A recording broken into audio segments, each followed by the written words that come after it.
Жеке жыл саны 2. Қарым-қатынас жылы. Пассивті жыл. Сезімталдық, эмоция, ынтымақтастық, бейімделу, тоқтау жылы. Басқаларға назар аудару, қолдау, сенім. Серік іздеу уақыты. Әйелдік жұмсақтық энергиясы. Жыл ұраны. Әдептілік және дипломатия. Агрессия мен қысымды сіз тарапынан көрсету қатаң түрде тыйым салынады. Өйткені сіздің жағдайыңыз болмайды. Қыз баласы үшін өз сүйіктісін кездестіретін қолайлы кезең, және кездесіп жүргендер үшін қарым-қатынас сапалы жаңа кезеңге өтеді. Сіз үшін не қолайлы?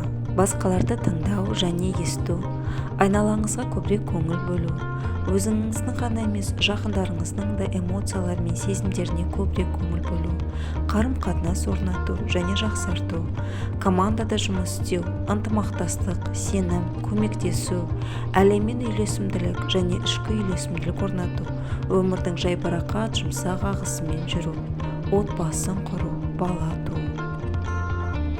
Жыл күші, шыдамдылық, түсіну, сенім және қатысу, категориялық пайымдаулар мен стереотиптерден аулақ болу, басқалардың пікірін құрметтеу, әр жағдайды көп қырлы қабылдау, дипломатия және келісімге келу мүмкіндігі, қоршаған ортамен тиімді өзара әрекеттесу.